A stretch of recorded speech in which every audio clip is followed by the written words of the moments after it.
The national championship in the college football is the greatest achievement that a team can have to end out a season, to be the champions of the nation, of the world at that.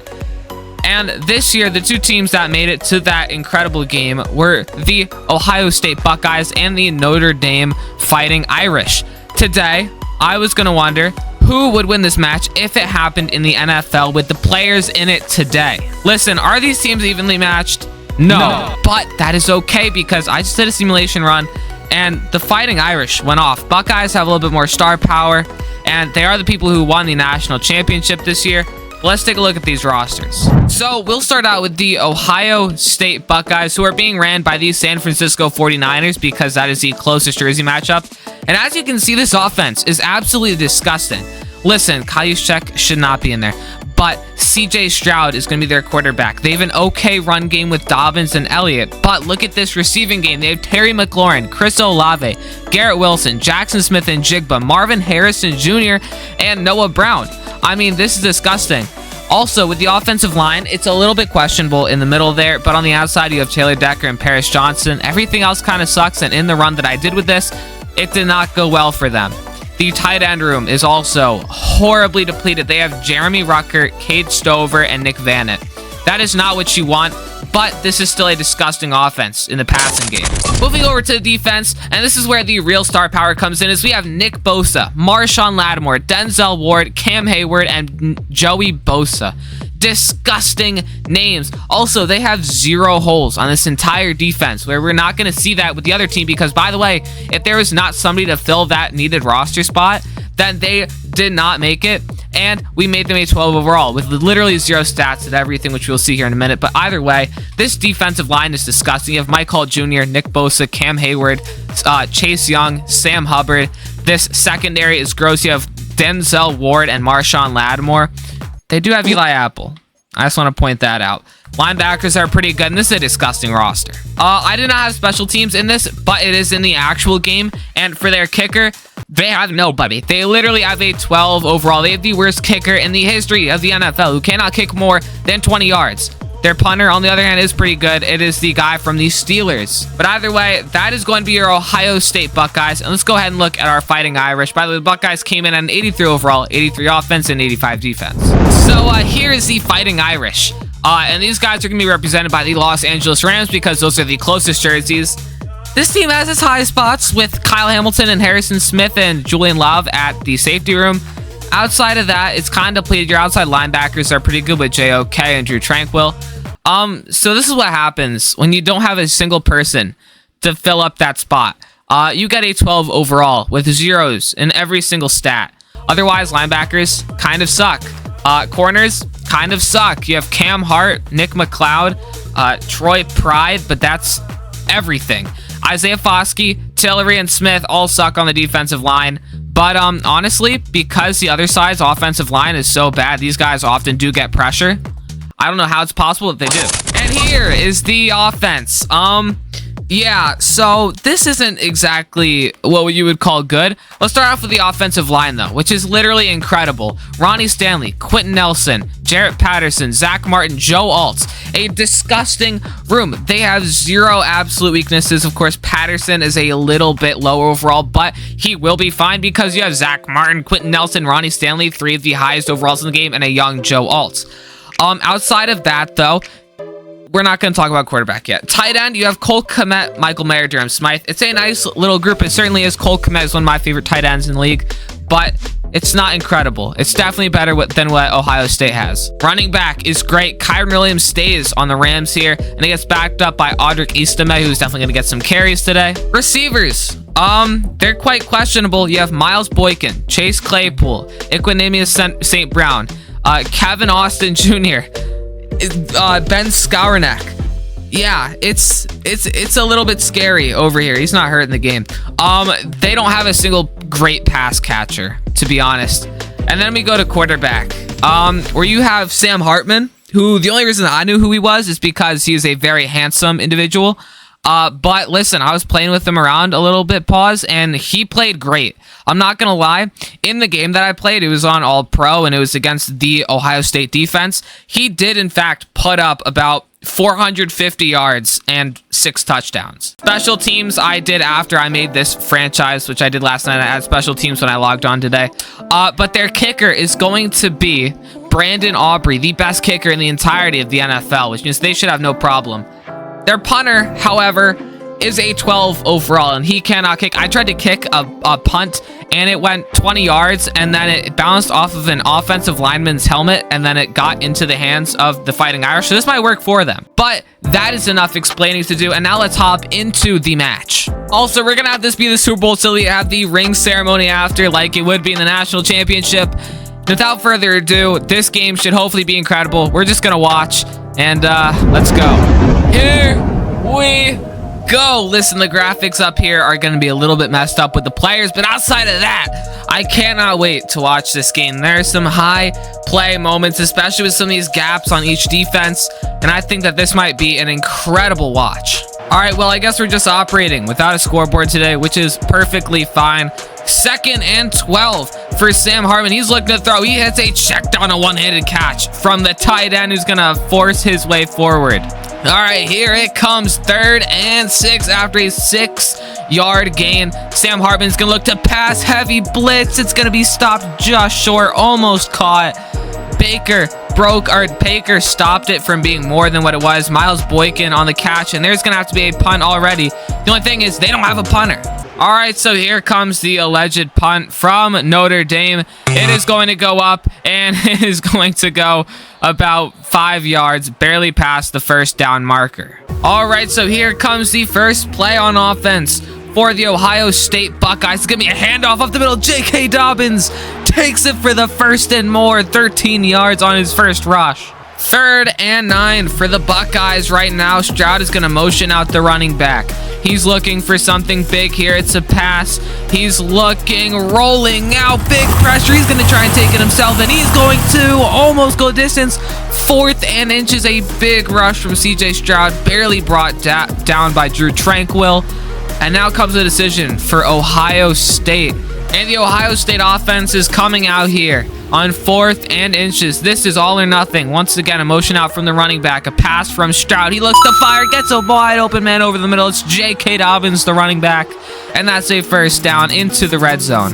1st and 10 for the Buckeyes. Stroud looks to pass. Gigantic blitz from the Fighting Irish, fighting off the offensive line, and Stroud goes back 7 yards. Bertrand on the sack. All right, 2nd and 17. The Buckeyes are looking to get back all the lost yardages. It's going to be a motion. Stroud looks to fire quickly, gets it out to Kyle Juszczyk. Oopsies. All right, Juszczyk has officially been taken out of the game. I apologize. I forgot to do that when I first entered. 3rd and 8 now, though. A gigantic play here. Buckeyes look to pass. Stroud looks, fires deep. Knocked out of the hands of, I believe, Jeremy Ruckert, and that is going to be an incompletion. 4th and 8, the kicking team is going to have to come out. The only issue is the Ohio State Buckeyes do not have a kicker in the league, so it's going to have to be a literal 0 overall at kicker. Listen, tight end grip was a definite issue. Tight end overall is an issue.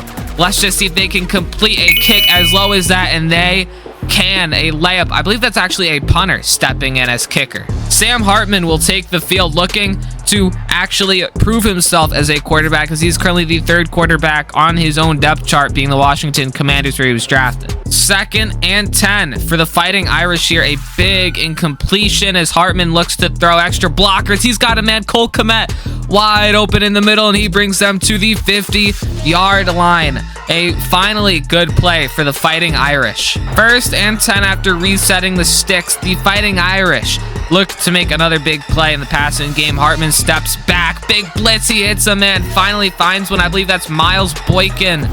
Actually, that's Chase Claypool there for the completion. 2nd and 10 for the Fighting Irish here, and they are still not going to run it. Sam Hartman is going to pass it over the middle to Miles Boykin. A big couple break tackles. 3rd and 3. 3rd and 3, a gigantic play coming up here for the Fighting Irish. They finally go back to the run game, which they have brutally underused. No, it'll be a pass. Fighting out. Caught a contested catch. Miles Boykin will make it and reset the sticks as the first quarter is about to come to the end. 1st and 10 for the Fighting Irish. Hartman looks to pass, throws quickly over the middle, and it is an easy completion to Chase Claypool. And just like that, the first quarter will come to a close with the Ohio State Buckeyes leading the Notre Dame Fighting Irish 3-0. As Notre Dame is currently in the red zone looking to change the score and take the lead, and if not, just tie it. 3rd and 3 for the Fighting Irish. They just tried out Kyron Williams, and it didn't go too well for them. Let's see what they try now. Hartman under center. He will play action, roll out. Hartman turns around, hits Kyron out of the backfield, and Williams will break a tackle, fighting for the first down, maintaining his balance and not falling over, something that very few players in this league would be able to do. And that is just a Fighting Irish move right there. 1st and 10 for the Fighting Irish now. After the remarkable play from Williams, it'll be a big blitz out of the Buckeyes, and that is 11 yards. Javon Baker brings him back far, and this is going to be a much harder way to, or Jerome Baker, I apologize. This is going to be a much harder drive now with that big gap lost. 2nd and 21 now for the Fighting Irish. They have to make some magic work here to try and get themselves back in a touchdown situation, as he is going to throw it out to the wide receiver. I believe that was Miles Boykin. 3rd and 16. So here it is, a 3rd and 16. A drive that once felt so in the grasp of a touchdown now feels very much threatened by this defensive line. It is going to be a pass. He is going to actually take it himself. Sam Hartman is going to grab some yards, bring him into the red zone before sliding down. An interesting decision in the position that they were just in, but they are now going to resort to taking a field goal. They have the best kicker in the league, and he's going to look to clean it up. So here comes the kick from Brandon Aubrey in an attempt to tie up this game with 4 minutes left in the second quarter. It'll be up, and obviously it is the best kicker in the league, so it is good. Brandon Aubrey brings this once incredible drive back, and he cleans up the mess that the Fighting Irish first started. So here comes out CJ Stroud, who is looking to try and put a score up on the board for the first time today in touchdown format. 2nd and 10 now for Ohio State. A deep pass attempt. Another one now. Oh, reeled in Terry McLaurin. An incredible catch over defender. And they are exploiting the weaknesses of the Fighting Irish here. Actually, that is over their best defensive player, Kyle Hamilton. But Terry McLaurin just made an incredible catch and is hopefully trying to get the momentum of this offense back into rhythm. 3rd and 13. Ohio State has a massive moment here as they're looking to get this ball back. There's a flag. Stroud deep out of range, but this could be a pass interference call here, or maybe even a roughing the passer. It's going to be roughing the passer, and this is going to save the Buckeyes from going back. All right, so now it goes back to a 1st and 10 for the Buckeyes in great field position. A quick throw from Stroud finds a man. Easy. Chris Olave this time. Kyle Hamilton is lit up right now as the 2-minute warning approaches. 1st and 10 for the Buckeyes. Stroud is going to find Olave once again for 8 yards this time, and that is going to bring up the 2-minute warning, as the score has not changed since the last time we checked up on it. 3-3, but now it is the other team in range. All right, so 2nd and 2 for the Buckeyes. First play after the 2-minute warning. Stroud looks to pass a quick one out, and Jeremy Rucker catches the touchdown. One of the worst items of this offense, but he is going to show his impact and show that he was a Buckeye through and through, catching the touchdown and putting this game in good positioning for the Buckeyes. They looked at a 10-point lead. A 7-point lead, my apologies. So here is the PATR first of the day, and the PAT is going to be up, and the horrible kicker is going to make it. So here comes Sam Hartman. Listen, despite his lack of overall, he is trying to make this a conversion on 1 minute 54 seconds left. He wants to put up points going into the second half. 3rd and 7 for the Fighting Irish already. Not only are the time constraints affecting them, but so is this, as Sam Hartman will go down, his second taken sack of the game, both of them being big and both of them being in gigantic moments. Ohio State's blitz has been too powerful. Nick Bosa and Cam Hayward, the man who actually brought him down that time. And now the Fighting Irish are going to have to punt, but without their puncher, this is going to be a bad end of the half for them. Well, I don't see this going well for the Fighting Irish. This punt is not going to go anywhere. Yeah, so it went in the entirety of... Wow, a great roll for the Fighting Irish, though. Bring them all the way back to the 39. Obviously, a horrible punt, but for what the cards that they were dealt, it's not bad. All right, 2nd and 10 for the Buckeyes. Stroud looks to pass. A gigantic sack. Bring them back to the 48. Isaiah Foskey.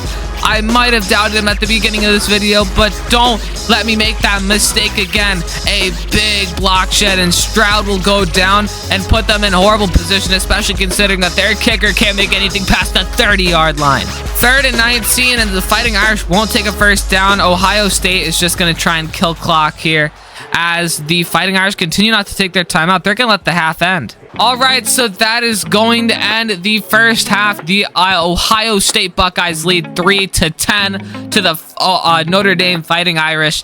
Honestly, I thought this game would be a little bit more entertaining, but we've seen from the last time we did one of these that it can very quickly turn directions. And I think that both these teams have a fair shot to win it, as they both have their big weaknesses and their big strengths. All right, so we're already going to see a 3rd down in the second half, as the Buckeyes have had 2 lackluster plays. It's going to be an easy throw to Jeremy Rucker, who seems to be the most reliable option on this offense for CJ Stroud, resetting the sticks. 2nd and 10 for the Buckeyes. Stroud, a deep drop, throws it back. Corner, oh my God. Oh, Chris Olave catch that amazes the crowd over Cam Hart. But that is an incredible pass. I don't know how he fit it in there, but that is a toe tap grab, and the Buckeyes are looking really strong right now. 1st and 10 for the Buckeyes now, as they're looking to keep this now streak going. Stroud is going to look fire, and he has a man, Jeremy Rucker. And listen, if you get Jeremy Rucker on a hitch, it seems like he can catch any ball. He's gotten a touchdown, multiple first downs. Now this, he's unstoppable. 3rd and inches, no running back in the backfield for the Buckeyes. An interesting strategy. It's going to be a pass from Stroud, an easy pass over to Terry McLaurin, a hitch route. And that is going to move them inside the 30-yard line. 1st and 10 for the Buckeyes now. It's going to motion out the running back. Stroud looks to pass, throws it. Oh, an incredible catch from Terry McLaurin, his 4th of the day. He is looking disgusting as he just shakes off a defender. Easy peasy, lemon squeezy. Look at that. A great catch. Great precision from Stroud, and McLaurin uses magic. 1st and 10 for the Buckeyes now. They are looking really good as they're now within the red zone. A easy pass over to Olave, diving into the end zone. And the Buckeyes are going to get yet another touchdown onto their resume. And now they look to have a big lead over the Fighting Irish. And it looks like they might win both the NFL and college football national championship. An easy pass from Olave, and he just uses his legs to get himself in that end zone. So here comes the PAT. It's a punter kicking the PAT, and this is looking pulchritudinous so far, as that is a good kick. 17-3, and it looks like the Buckeyes are taking a lead that the Fighting Irish might not be able to take back. So here's an injury for the Fighting Irish. Our first of the day is going to be Note Roseboom, which this is actually probably going to be a big injury when you think about the grand scheme of things. 1st and 10 for the Fighting Irish. They want to make anything happen. It's going to be a pass from Hartman. Looks, throws, and that is a 1st down. A complete catch to Ben Skowronek. All right, 2nd and 10 for the Fighting Irish. 2 backs in the backfield. Hartman, oh my God, the Buckeyes blitz got to him once again. This one for 9 yards. I'm not sure who it is. I can't see the nameplate right now, but he's doing... Marshawn Lattimore is dancing on the grave of Sam Hartman. Look at that, just completely blown up offensive line, which is their real only strong suit. And this is looking like a Buckeyes game. 3rd and 19 for the Fighting Irish. This is a gigantic play. Offensive line crumbles. Hartman goes down once again. Devon Hamilton with the sack now. And Sam Hartman is looking at a 4th and 24. They're going to have to punt, even though a punt means nothing for them. And it looks like the Fighting Irish offense is staying on the field. They are not. Let's just... I mean, we kind of have to watch this just because it's... I mean, I could probably punt about the same as him. This is going to be recovered by the 47-yard line. Chris Olave just had the clutch touchdown. He's made some great moves today, had some very clutch plays, and he has honestly been part of the heart of this Buckeyes offense. 1st and 10 for the Buckeyes as they're trying to extend this lead into even more of a blowout that is happening right here. It's going to be a pass from Stroud. Fires, hits Terry McLaurin once again. This duo is unstoppable. Pair Terry McLaurin with a second pick quarterback, and you are going to get this result. He is going to go off. He is going to go nuclear, and he is going to go without a salary. Right before we see this 3rd and 7 from the Buckeyes, we are going to have the end of the 3rd quarter, and this game has gotten out of control. 17-3. Buckeyes lead the Fighting Irish. Honestly, both of these teams have had their plays, but the Buckeyes have just had play after play after play, whether that be on the offense, the defense, even special teams, getting these horrible punts that the Notre Dame Fighting Irish are giving out. So here is the 3rd and 7, the long-awaited 3rd and 7 after the quarter end. Stroud looks to pass. He's going to have to take it himself. Can he outrun the linebacker? He cannot, and that goes to 4th and 1. And let's see if they opt to bring out the kicker, who can't kick very far. I mean, the ability from Stroud to move in here is really what is helping this Ohio State Buckeyes team. I mean, we saw Stroud's first big play be a run. So let's see if they can make this kick. Oh, and the Buckeyes offense is going to come out as it is only a 4th and 1. They're going to make the executive decision, and that is playing like a good coach. It's going to be a handoff to Dobbins, and he is going to fight for the 1st down. 4 guys, 1 Dobbins, and he's always going to get that because he is J.K. Dobbins. 2nd and 10 for the Ohio State Buckeyes as they're looking to get into this red zone. It's going to be a handoff to Dobbins, and he's going to bring them into that red zone, 4 yards. And here comes an injury for the Buckeyes. Wow, that is not what you want to see. Offensive line was already a weak side of the ball for them, and they're just going to get an injury on that. 3rd and 6 for the Ohio State Buckeyes. If they can add a touchdown onto their lead right here, then this game is everything but over for them. Stroud is going to look to pass. 3rd and 6. Pressured. He gets the ball out. J.K. Dobbins breaks 3 tackles. A 4th. Oh my God. J.K. Dobbins. If you run it with him, if you pass it to him, he's going to put some Fighting Irish on the floor and take away those fighting abilities. Look at this. Not 1, not 2, not 3, not 4. And they bring him down finally into the 9-yard line. 1st and goal for the Buckeyes. An incredible play out of the running back here. Let's see if they reward him with the handoff here, or if they elect for a pass, it will be the pass option. Stroud looks, rolls out, fires, hits his man, Jeremy Ruckert. That's going to be 6 yards and put them within 3 yards distance.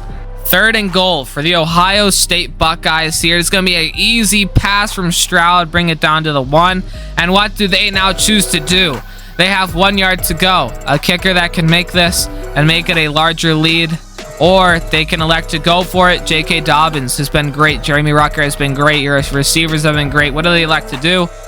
And they'll bring out the offense on 4th and 1, 4th and goal, 4th, and to seal this game. Either way, the Fighting Irish are in trouble if they get it or they don't. Chewing clock is the Buckeyes, and while they do with their last second a motion, and they are, I assume, going to kick it because they motioned as soon as the clock ran out. Okay. 4th and goal, and here comes the kick.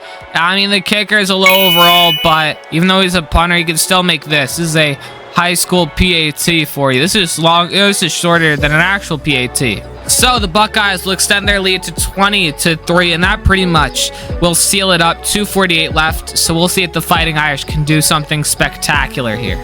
We'll see if this Notre Dame offensive line can hold up, as time and time again, Sam Hartman doesn't even have the opportunity to get the ball out, even though he is already a low enough overall to start it out.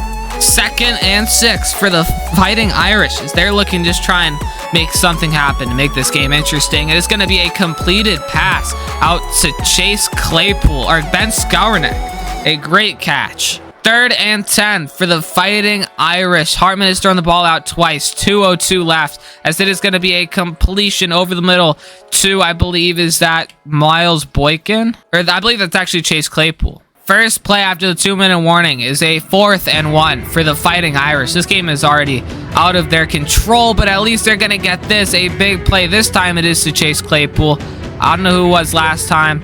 And and the clock is going to keep running. 2nd and 10 for Hartman. He just threw an absolute lob. It was incomplete. He's going to look to pass. Once again, pressured Hartman. Nick Bosa is going to hammer him into the ground. Mike Hall Jr., it combined with him for the sack. 3rd and 24. A minute 15 on the clock. And this game is effectively over. There's nothing he could do. The offensive line, which is they're supposed to be their best weapon, just fell apart. 3rd and 24. Here it comes, a big attempt, and it is going to be another sack out of Cam Hayward this time. His 2nd, I believe, of the game. He couldn't do anything about it. No timeouts taken. No poops given. I'm not allowed to say the word. I'm on air here. Wow, and this game is going to just get dominated by Ohio State, just like the national championship. 4th and 33. They're just going to haul up an absolute Hail Mary. It is going to be Hartman looking, throwing deep. He has a man. Oh, my God.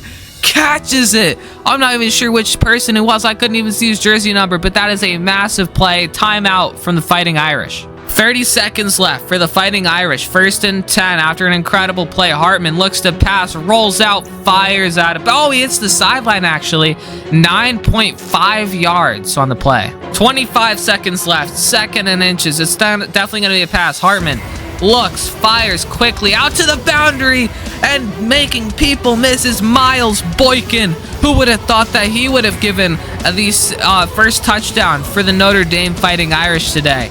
As that was an incredible play. Miles Boykin was able to turn that quarter and make the play happen. And that's just clean football that the Fighting Irish wishes they could have played for the whole game, as it'll be a 10-point loss. All right, so here comes the PAT from the best kicker in the entire league. Good.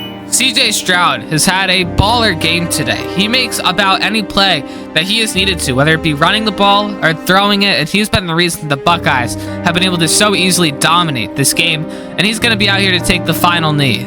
So here comes the final knee for the Ohio State Buckeyes, as they're going to take home this national championship. We're going to watch the ring ceremony and then look at some of the stats and just see the reasons that each team was able to do what they did. And that is going to do it for the video. My game might have just, as they say, broken. So that is going to do it. Yeah, it just literally skipped out on giving us all the Super Bowl animations, which kind of sucks. I guess it saves you time. It saves me a little time on the editing, I guess. But let's go ahead and look at some stats. Starting off with the passing game, and both players had a great game. Sam Hartman, 106 passer rating. He also had 184 yards, 72% completion rate, and 1 passing touchdown and 0 interceptions. On the other side, CJ Stroud, 117.1 rating. He had 178 yards, 73% completion, and 2 touchdowns. Overall, he had a better game, I would say. But both these guys played incredible. The run game this game was honestly pretty bad. J.K. Dobbins led the game with 9 of 32. Otherwise, CJ Stroud had 5 for 12. Sam Hartman led their team because Kyren Williams had 2 carries for -3 yards the entire game, which I personally don't understand. But I guess just because that defensive line for Ohio State was so disgusting. Receiving was led by Terry McLaurin. He had 5 catches for 78 yards. Miles Boykin had 6 catches for 74 yards and a touchdown. Chris Olave had 4 catches for 50 yards and a touchdown. Chase Claypool had 4 catches for 33 yards. Jeremy Rucker had 4 catches for 22 yards and a touchdown. Kate Stover had 2 pancakes, and each person had 1 pancake in DeJuan Jones, Tommy Tremble, Taylor Decker, Zach Martin, Mike McGlinchey, Josh Myers, Jeremy Rucker, Jonah Jackson, J.K. Dobbins, Paris Johnson, and Ben Skarnak. Sacks were allowed by 2 of them from Ronnie Stanley, which is crazy because he was one of the highest overall players on the entirety of the Notre Dame team. 1 out of Quentin Nelson, 1 out of Taylor Decker, and 1 out of Zach Martin. Defensively, there were 13 tackles out of J.B. Bertrand, 7 out of Cam Hart, 7 out of Nick McLeod, 6 out of Kyle Hamilton, and 6 out of Marshawn Lattimore, 5 out of Isaiah Foskey and Denzel Ward. 2 TFLs from Cameron Hayward, 2 for Devon Hamilton, 2 for Marshawn Lattimore, 2 for Joey Bosa, 1 for Nick Bosa, Michael Jr., Jeremiah Wusu-Karamoa, Drew Tranquill, Isaiah Foskey, Kyle Hamilton, J.D. Bertrand, Jerome Baker, and Denzel Ward. I think this just shows how incredible Ohio State's defensive line was. A sack and a half out of Cam Hayward. He was disgusting. A sack and a half out of Marshawn Lattimore. He was disgusting. Devon Hamilton had a sack. Isaiah Foskey had a sack. Jerome Baker had a sack and a half a sack. I have Nick Bosa, Michael Jr., Drew Tranquill, and J.D. Bertrand. He was pretty good for them, but honestly, this Ohio State defensive line was unstoppable. No interceptions on the whole game. 3 pass deflections out of J.D. Bertrand, 1 out of Von Bell, Cam Hart, Kyle Hamilton, Marshawn Lattimore, and Lee Hooker. No fumbles. No block kicks. No safeties, and no touchdowns. Kicking-wise, 100% across the board. 2 out of Drew Christensen, the punter, and then 1 out of Brandon Aubrey, the GOAT. I would say the GOAT. He's currently the greatest kicker in the league, but that's it. Punting, Ethan Evans had 3 for 37. That's horrible. 1 from 23 out of Cameron Johnson. Just looking all around, there were way more first down for Ohio State. Way more total offense, almost double. The rushes for Ohio State were also way better, including the fact that there were 0.3 yards per rush for Notre Dame, which is really sad. Ohio State also had better passing stats. They had in every aspect, pretty much. They had every better offensive stat, to be honest, unless it was tied.